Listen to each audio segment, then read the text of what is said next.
Kumusta ulit our dear viewers? Welcome ulit dito sa ating channel. Sa video naman na ito, papakita naman namin sa inyo yung pagdating namin dito sa Tagbilaran Airport and yung transfer namin papunta sa aming hotel dun sa Panglao Beach. So at this point, kung makikita ninyo, we are already disembarking from our flight 5J685 Cebu Pacific.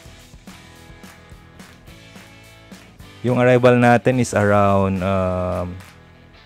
6:05 PM if I'm not mistaken. So medyo madilim na, but since night capable naman ang airport dito sa Bohol is okay lang na dumating yung mga night flights dito. Ito pala yung bagong airport dito sa Bohol. It is actually located sa Panglao Island. Pero yung symbol pa rin ng airport is TAG, or it stands for Tagbilaran. So ito na yung arrival area ng flight natin. Nasa domestic wing tayo kasi yung Bohol, yung airport na ito is international din. Meron ding mga flights going to and from this airport papuntang Korea. Bago mag-COVID, ang daming chartered flights dito from Korea. By the way, if you plan to visit Bohol, bawal po ang magpasok ng mga produkto ng baboy, including yung mga canned products na naglalaman ng baboy.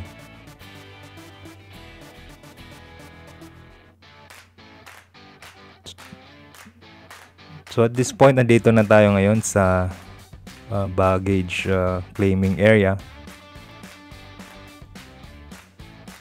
Maliit naman yung airport, so relatively hindi ganun kahaba or kalayo yung lalakarin ninyo. So yan, kung mapapansin nyo, merong checkpoint. Chine-check nila na bawal nga magpasok ng mga produkto na merong baboy dahil sa threat ng African swine flu.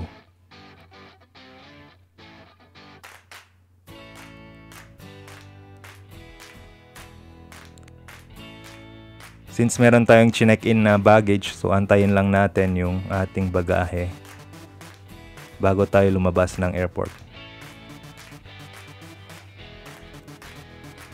Relatively new itong airport na ito as compared to other domestic terminals. In fairness, medyo malaki na to as compared to others.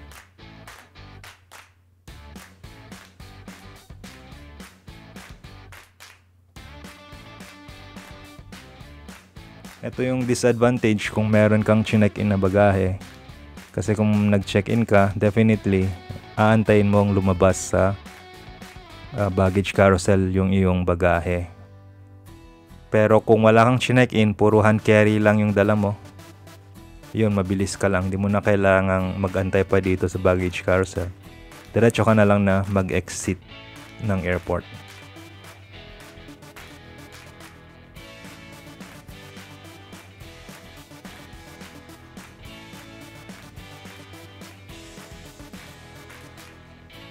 Ayan, so hindi pa umaandar yung carousel, so mag-antay lang tayo.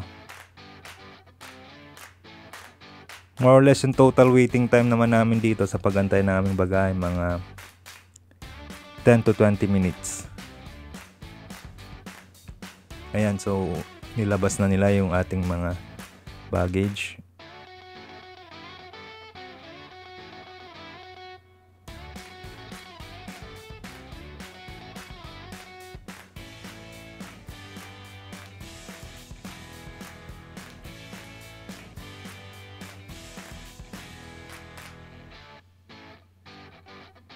This is our second time na visiting Bohol.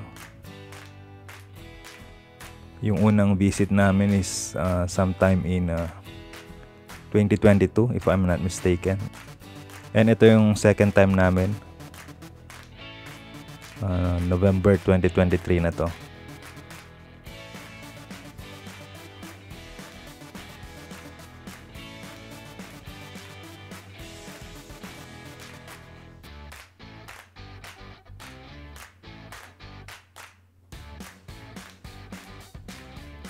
So at this point, hindi pa lumalabas yung ating baggage. So konting antay pa tayo.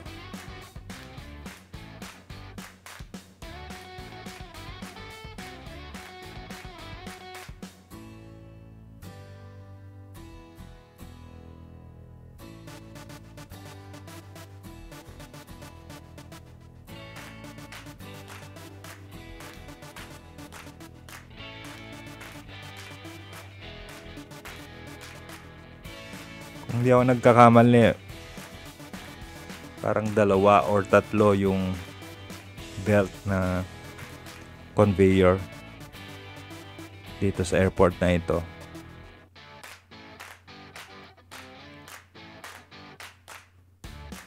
Hindi naman nagkakasabay-sabay yung mga flights. Ito sa flight namin, sa arrival time namin na 6:05 PM, kami lang yung flight na dumating, Cebu Pacific lang. So hindi naman ganun ka busy or ka-congested itong baggage claim area.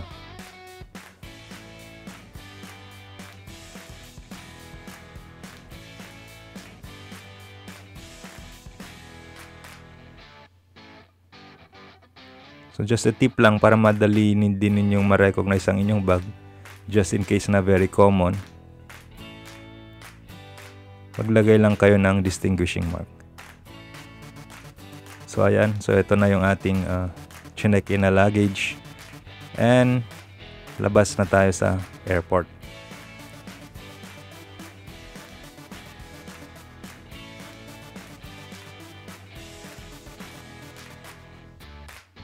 And inaantay lang din namin na dumating pala yung baggage ng aming kasama.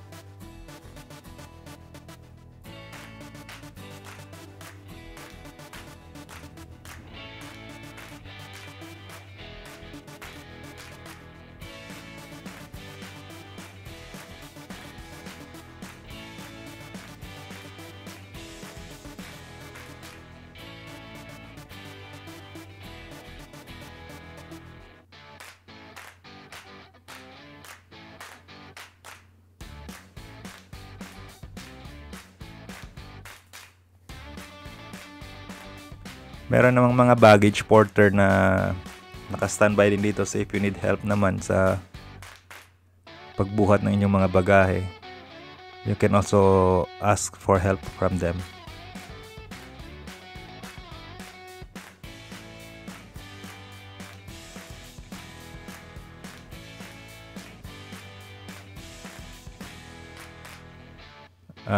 Kamukha lang pala yung bag namin yung kanina.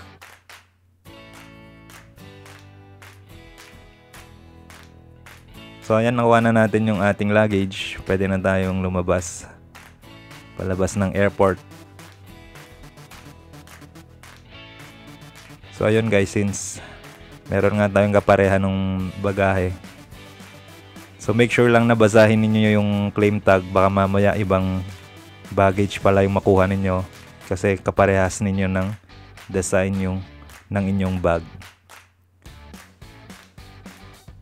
So ito na yung exit, palabas ng airport.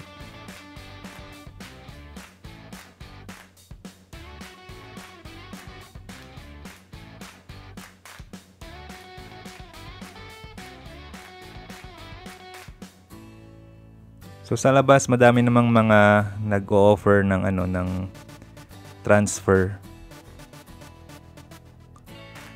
Ang airport lang going to our hotel. Yung hotel kasi namin ang kinuha namin is dun sa Alona Beach mismo. Ang Alona Beach is around 10 minutes lang from the airport. So malapit lang. So since 4 naman kami sa grupo namin, we decided na lang na mag-rent na lang ng van. So meron naman kaming nakausap, yung bigay sa amin is around 600 pesos yung renta ng van.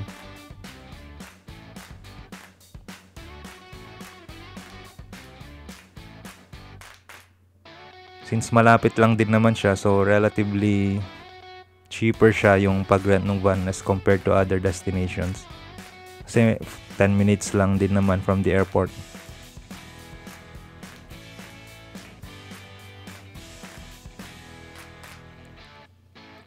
So at this point, papunta na kami doon sa parking area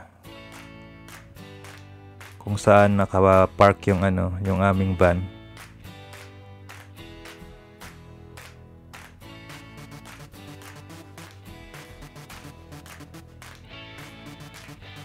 Yan, sina kuya. Sila yung nakausap namin dito sa airport mismo.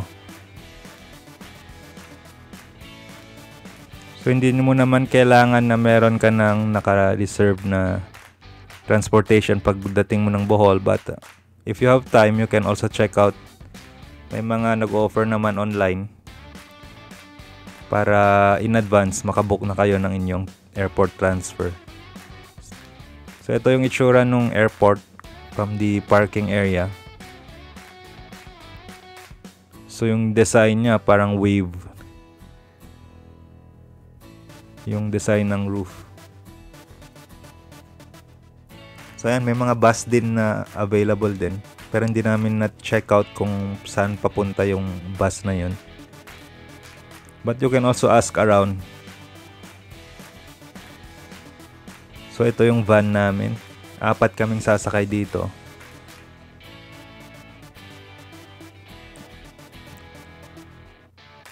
So 600 yung binayad namin dito sa van. So more or less 150 pesos each person. So ito na, nakarating na kami dito sa Alona. Ito yung entrance papasok ng Alona. Since hindi na makapasok yung van, naglakad na lang kami pababa dun sa beach mismo.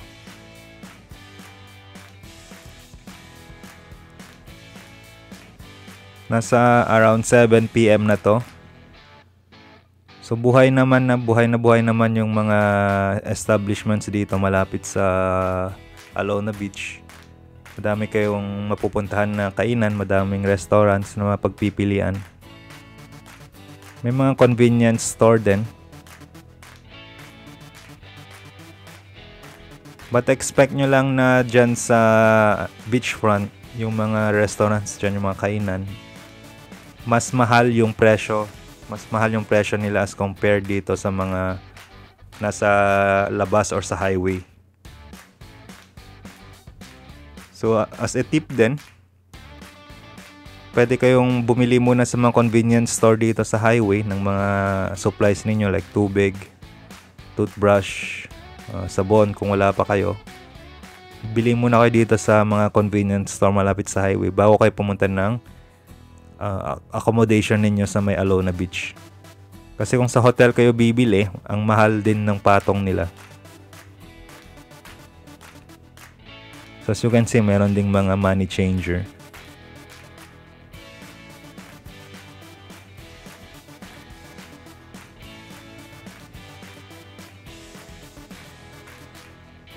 Hanggang dito lang sa part na ito yung sementado.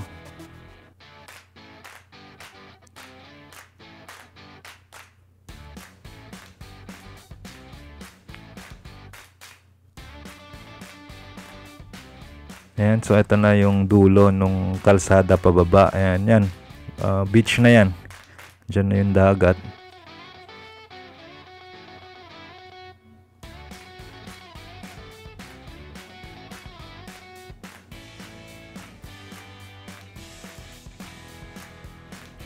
So ganito yung scenery doon sa beachfront. Yan, may mga nagbebenta ng mga souvenirs, Dreamcatcher. Yan, madaming kainan dito sa Alona Beach. Allowed nila na yung mga restaurants is mag-set up ng mga table at sa beach mismo kumain. Which is pinagbawal sa Boracay. So if you've been recently to Boracay, pinagbawal na sa Boracay na doon mismo sa beach mag-set up ng mga kainan.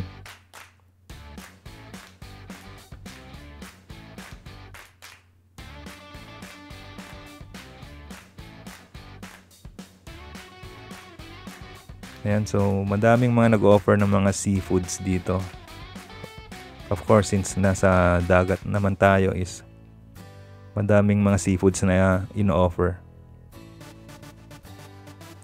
So hinahanap lang namin yung hotel na pupuntahan namin. Yung nabook namin is yung sa Hayahay Hotel. Nabook namin yung Hayahay Hotel around mga 2,000 pesos per night.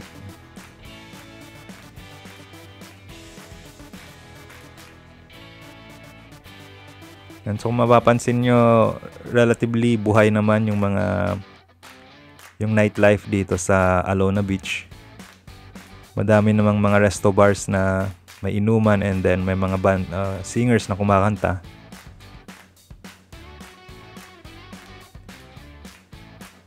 And tulad nga ng nabanggit ko, madaming mga restaurants na nag-set up nung kainan dyan sa beach mismo.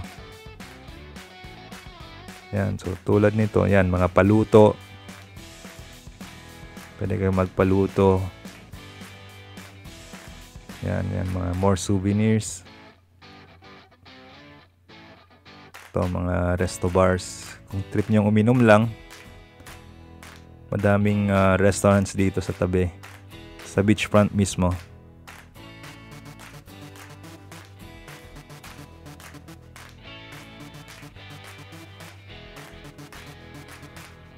Ayan, another bar and restaurant.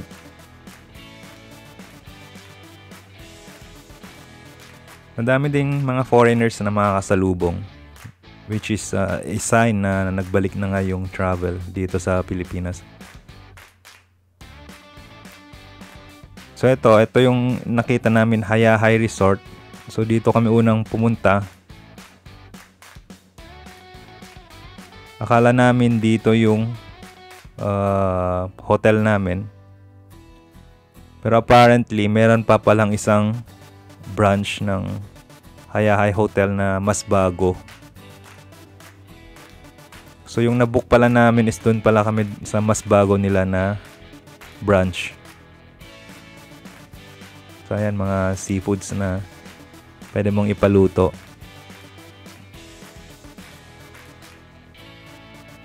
So ang ending, hindi pala kami dito sa hotel na to. Hindi pala kami dito sa branch na ito. So doon pa pala kami sa mas dulo pa. Doon pala sa mas bago nilang hotel.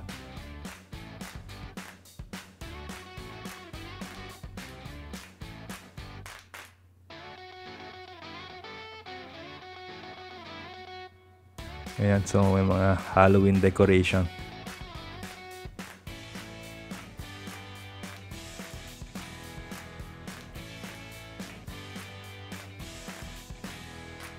So hanggang dito muna itong video na ito. Again, thank you for watching. Kung hindi pa kayo nakasubscribe dito sa ating channel,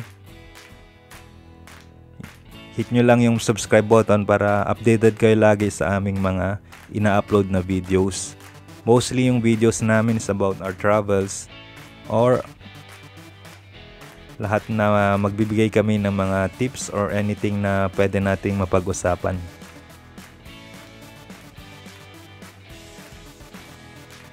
So ito na, dumating na tayo dito sa hotel namin. Ito yung pangalawang branch nung Hayahay Hotel. Ito yung mas